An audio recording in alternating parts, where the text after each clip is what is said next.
Halo semuanya, melanjutkan tentang topik osteoporosis. Ada beberapa pertanyaan yang sering sekali ditanyakan. Apakah osteoporosis ini berbahaya? Nah teman-teman, osteoporosis sangat berbahaya, bahkan bisa mengancam nyawa. Jangan kaget, ya memang demikian faktanya. Osteoporosis yang tidak ditangani sejak awal dengan baik menimbulkan komplikasi patah tulang.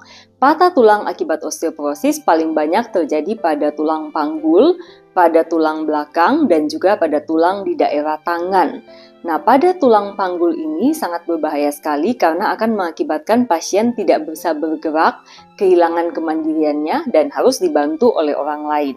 Akibatnya, banyak juga yang akhirnya berada di tempat tidur dengan segala komplikasinya. Sederhana, misalnya terjadi ulcus decubitus atau luka pada punggung akibat berbaring lama, dan bahkan juga bisa menyebabkan terjadinya infeksi pada paru-paru, dan masih banyak komplikasi lain akibat patah tulang. Jadi patah tulang ini cukup berbahaya dan bahkan bisa meningkatkan risiko kematian jika kita tidak tangani dengan baik. Pertanyaan kedua yang sering ditanyakan adalah bagaimana kita mencegah osteoporosis. Teman-teman, pencegahan osteoporosis harus dimulai sejak usia dini, bahkan di masa kanak-kanak. Kita tahu bahwa puncak masa tulang itu pembentukannya dimulai sejak masa kanak-kanak hingga di usia 30 tahun.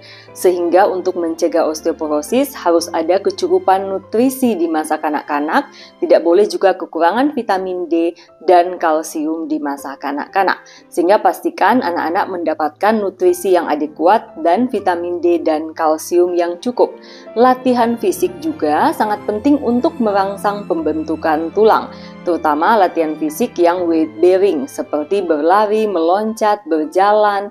Nah, ini sangat penting untuk pembentukan tulang pada masa remaja dan anak-anak.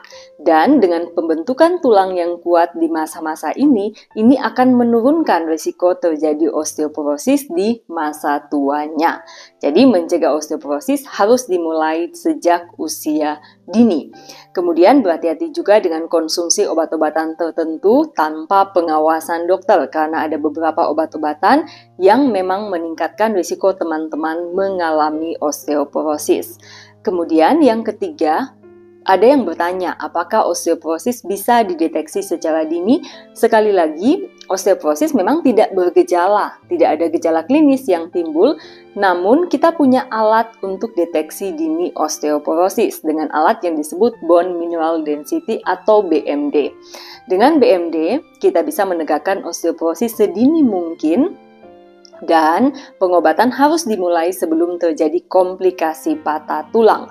Dan kalaupun teman-teman memang sudah terdiagnosis dalam keadaan osteoporosis berat dan sudah terjadi patah tulang, pengobatan juga tetap harus diberikan untuk menurunkan risiko terjadinya patah tulang berikutnya.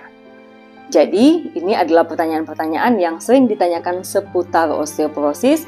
Semoga postingan hari ini bermanfaat buat teman-teman semua.